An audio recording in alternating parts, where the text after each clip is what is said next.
Happy New Now, all you positive heads out there. It's so good to be back with you as always. If you're new to this podcast, of course, we are super happy to have you here, and we just ask that you bring an open mind and heart to your listening experience and to be prepared to explore vantage points that I'm convinced will help shift or solidify your current understanding of the ultimate nature of reality. While listening, you'll be exposed to inspiring, empowering, and unifying perspectives that I'm highly confident will yield stellar results in your life if you opt to try them on for size. Also, I'm super happy to announce that we have officially launched our new late-night style, consciousness-elevating video variety talk show, Optimistic, which features live visionary artists, soul share interviews, retreat guests that come here to the Mystic Manor to join me and the interviewee on the stage during the last night of their stay, their week-long stay, as well as the show concluding with live musical performances. We're going to be releasing episodes every other Sunday at 11:11 a.m. Pacific Standard Time, and you can go to optimistic.tv, that's spelled OPTIMYSTIC.tv, to join our watch party for each future episode's release or to check out past episodes. We were originally going to be releasing Optimistic episodes every Sunday. However, as a community, following the flow of what is wanting to come through in these unique and unprecedented times with so many of our soul family stuck at home, craving connection, we have decided to move to releasing episodes every other Sunday so that those of us here on the production team at the Mystic Manor can free up some time and energy to help create virtual community for all of you P-heads out there. And we are accomplishing that aim by launching our new Mystic Manor online retreat and play shops re-membership program. It's going to entail live play shops twice daily, 7 days a week, behind the scenes footage here at the Mystic Manor each day, access to a Facebook group where we do short interactive 1-minute video challenges and reflect back to each other about our experiences, live Q&As with me and some of the other facilitators, and more. It's a super robust program. It's facilitated by over a dozen of us here at the Mystic Manor, and in an effort to support all you P-heads out there stuck at home craving connection, for a limited time, it is going to be totally free to sign up on our Patreon page, which is linked at optimistic.tv. Just be sure to fill out the form link that's located at the top of our About section on Patreon so we can make sure you have access. Otherwise, we're super excited to have you join in all the magic with us that's happening here every single day at the Mystic Manor and to expand our community together. Here we grow.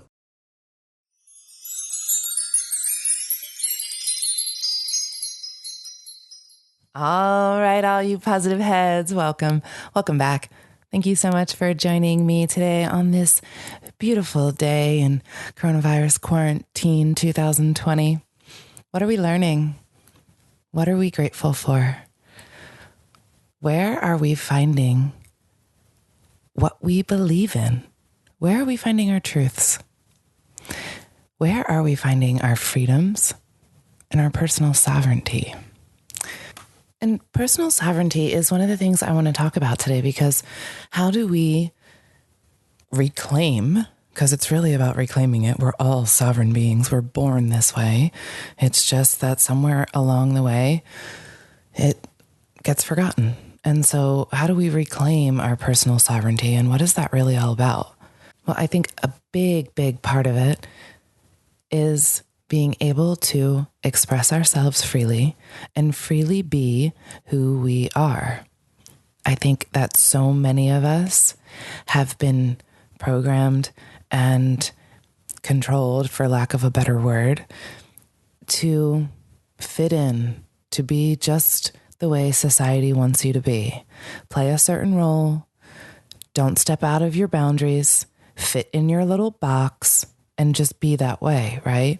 And so I think it's uncomfortable a lot of times for a lot of us to step out of that and just say, hey, I don't fit in this box. I'm a little different, and I have a bunch of boxes that I could fit in, but I don't really fit into one. I'm different. And I think that that's true for all of us. that none of us fit into a box. We're such individuals, and it's such a beautiful thing. And so what are we afraid of expressing that for? And I think it comes down to social acceptance. And it's just this silly fear, because what we actually see is that when we are just being open-hearted and truly ourselves, regardless of what it is that we might be saying, that is when we get a reception of, yes, this is good. Thank you for being you, your authentic self. It gives others the permission to do the same.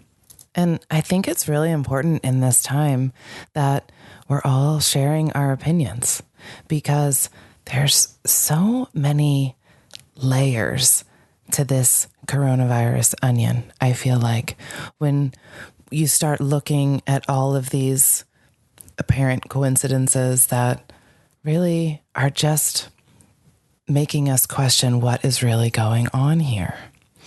And so what I see, and I think it's such a beautiful thing, is that so many of us are finding our own truth, and we're not just believing willy-nilly everything we hear.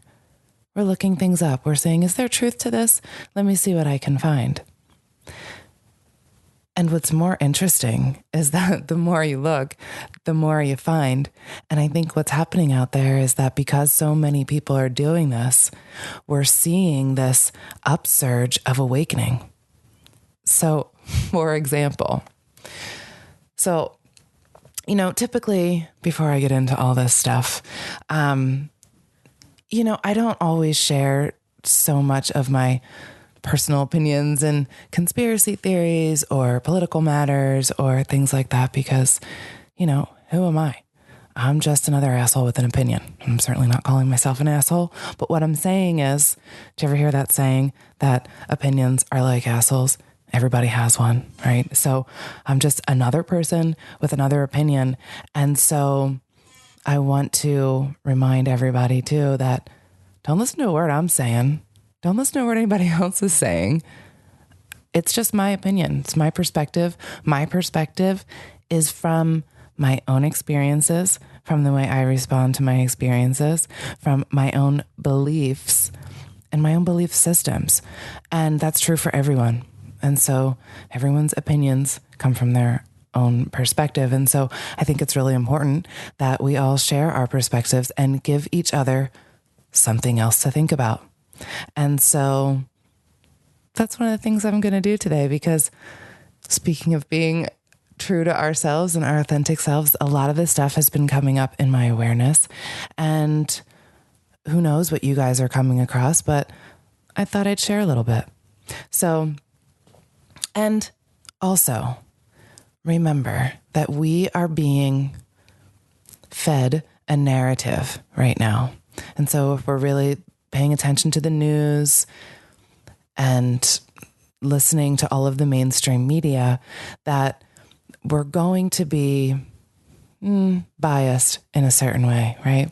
I've turned off the news. I never really watched the news, but I've stopped looking things up. I've stopped paying attention to the numbers, because I've learned that hospitals and doctors are being encouraged to just willy-nilly diagnose the coronavirus in patients where the symptoms somewhat match, because they're getting more funding depending on how much their numbers go up. And people with chronic illnesses who are dying at this time are also being diagnosed with coronavirus death. And so the numbers are not what they appear to be. And that is just my belief. At the same time, please don't think that I'm saying that this isn't real. Of course it is. There are people who are sick. So there's so many layers to this onion, like I was saying before. And one of the ways that I see so many people standing up and speaking up is along this whole, the Bill Gates line. And so Ellen DeGeneres had done an interview with him, and I had followed her however long back on Facebook because she's funny. And so she posted this interview, and I saw it probably like 33 minutes after she had posted it. There were over 2,000 comments condemning her for having him on the show, for supporting him. All these people saying how they didn't agree with anything that he was doing, how they thought he was up to no good, how his intent was malicious, blah, blah, blah. I happen to agree. I smell foul play with that one. And, this whole thing about this 1% controlling all of us, like this is something that all of us are becoming more and more aware of now. Not like we didn't know before, but it's becoming super apparent. And this is why it's so beautiful to see everybody waking up and saying, okay, hold on, this isn't okay anymore. And I'm not going to stand for it because I'm a sovereign being. And so a mandatory vaccine is what this guy is pushing for. And really, why are we listening to someone who has absolutely zero medical knowledge whatsoever? He's just a billionaire. It's all about the money. So certainly not someone, in my opinion, that I want to have any medical advice from. One person, though, who I do think is interesting to listen to, if you guys haven't heard of him already, is Dr. Shiva. He's actually running for Senate in Massachusetts, but he is I think he has a PhD from MIT. His credentials are insane and super long, so check him out and you can hear all of them, but he is smarter than all of us. I can probably say that pretty confidently. And he is really unpeeling these layers on a governmental level. He's getting into the medical system and why it's a complete mess. And really, our medical system, while it's really, really, really great for trauma and acute things like that, it's awful for chronic disease. And really, I shouldn't say it's good for acute things. This is an acute thing that we're going through, and they are not treating it properly. We've heard from doctors in New York, for example. And by the way, these videos, as soon as they come up, they're taken down. And these doctors are saying the protocols are not fitting what we're actually seeing, and the protocols are actually harming these patients. And they're not looking at any natural therapeutics. They're not supporting the immune system. This is a disease care system that we live in. It is not a healthcare system. There is no one who is caring for our health. What we're doing is caring for disease and keeping people sick but alive so they can stay on drugs and so companies can continue to make more money. So here's my, I don't want to be not positive because it's my job here to maintain the positivity, right? And so oftentimes I don't go down these roads, but I think it's really important to at this time. I think it's important for all of us to express our opinions, for all of us to say, hey, this is what I think about this. Take it or leave it. And so please, if you don't like what I'm saying, just leave it. Move on. It's okay. You don't have to agree. We don't have to agree with one another. It's just really wonderful to be able to share openly and keep an open mind about everything because I believe that the truth is definitely stranger than fiction. I also think it's important to talk about the dark aspects of these things that are going on because that's how we can shed some light into it. We certainly can't ignore the things that are going on, just a wound that just will fester. And so our only way out is through it and to really look at every little thing that's going on and to ask questions and to trust our own intuitions. I'll share with you my initial intuition when this whole thing started. I'll say when we first started the news started ramping up about it, maybe back in the beginning of February. My initial thought was, oh, this is going to be all about a vaccine. And what's happening? And I'm not saying this is my anti-vax or pro-vaccination, neither one of those things. It's just about a vaccine. And so when it's just about a vaccine, it makes me think, okay, well, then I think also this was something that was created in a lab. I think it started off as a natural coronavirus, but somebody messed with it. And I do think it's a bioweapon. None of this makes sense. And I think that makes more sense than anything, unfortunately, because we live in this crazy world and we really have been told what to believe for centuries.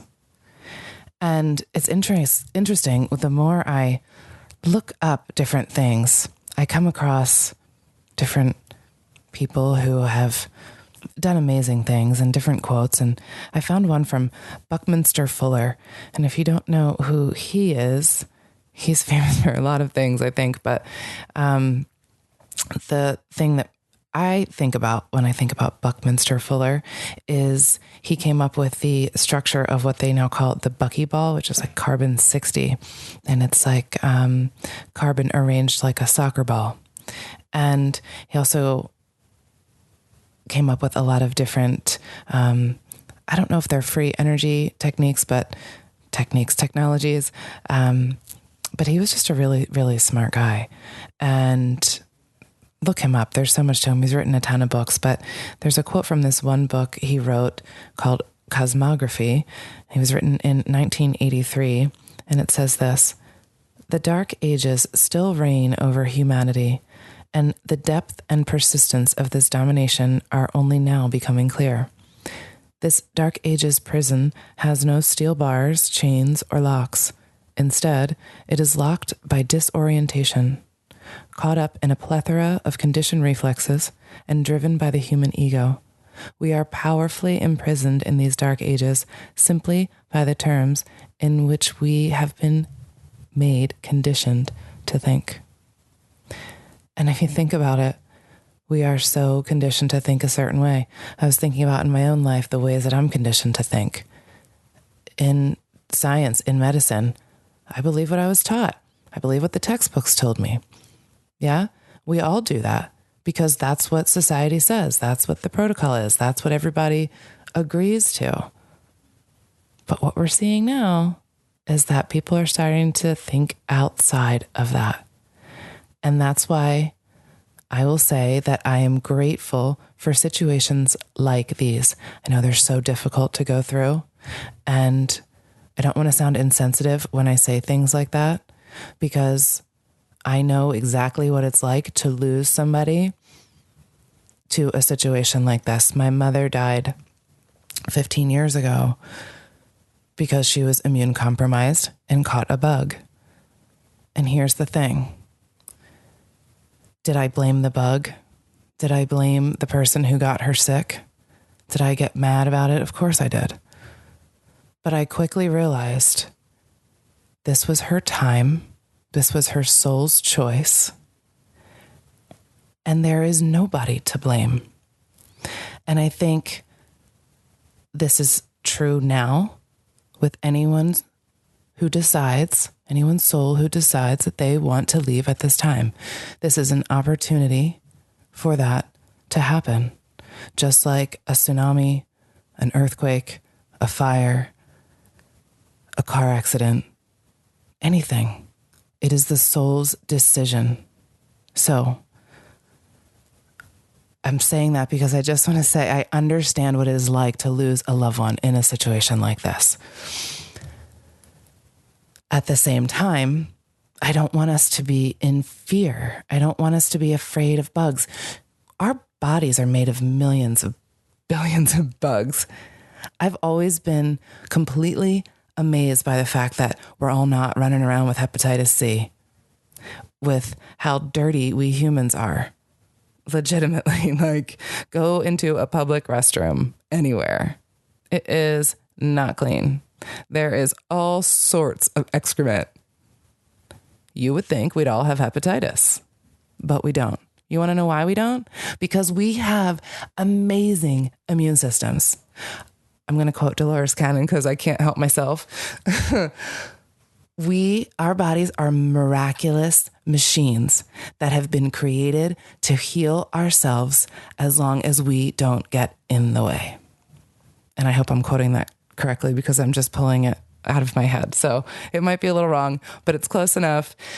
And the point is, our bodies know what to do. We are strong, we are healthy, and our body innately has got this covered. We can help to support it. And the best thing that we can do to help support it is keeping our vibrations up by staying in our love center. And to get back to the whole point of what I was talking about today is following our heart, staying true to ourselves, being sovereign beings, remembering that we are free and sovereign and that we have choice and that it is our decision and that there is no anybody, state, government, doesn't matter who, no one makes decisions for my body but me. There's a quote from Albert Einstein: never do anything against conscience, even if the state demands it. We always have to follow what is true to our own inner being. And I think that now is such a beautiful time. We are all learning what it is that is inside our inner being and what path we want to follow. We're understanding what is in our hearts and what is important to us.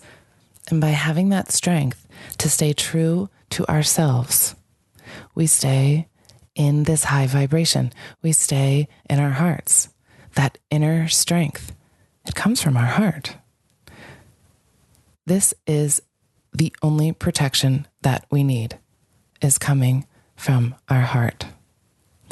And so, while the world around us seems to be crumbling down and these layers of the onion are unpeeling and there are so many opinions and things to think about and keep an open mind about, the main thing is, it is our choice.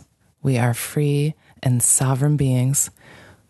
We choose our timeline. We choose our reality.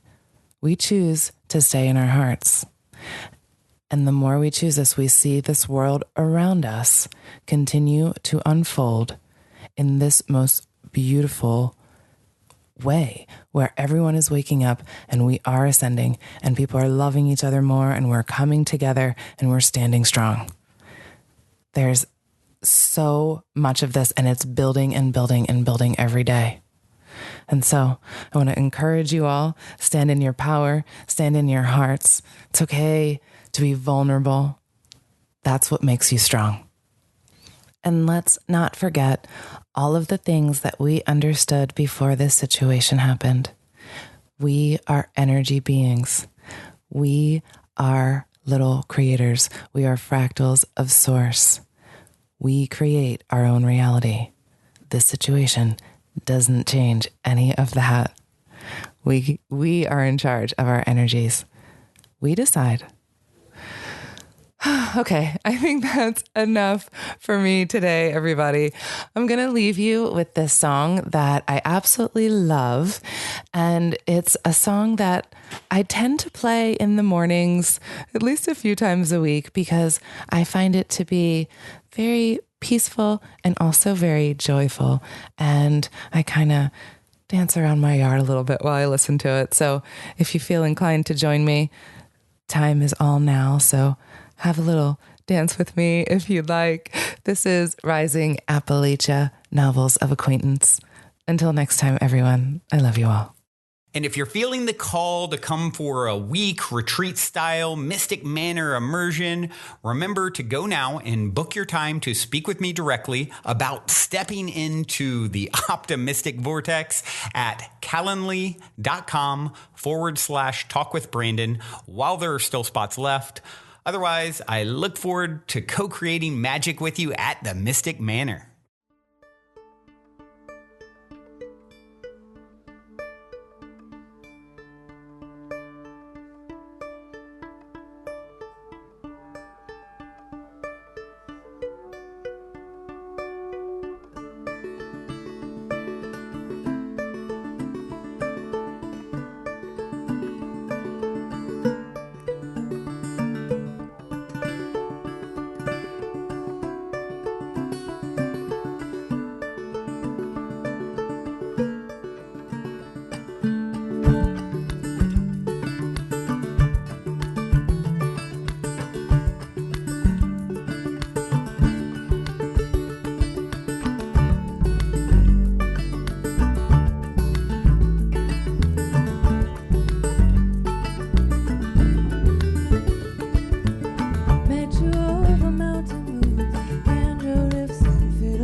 It's a love song, it's true. No hits, no riddles, no clues. No threads, no strings, no bounding. Damn, baby, you make me grounded. Yeah, fine to me with patience. Whoa, whoa, whoa, yeah. I'll write you novels of acquaintance. Yeah, fine to me with patience. I'll write you novels of acquaintance. I'd never be here without all your hands rejoice and shout. You who came broken, weary, sick, step into the clearing. Let this be a moment healing. I see you, picture perfect. Rise together,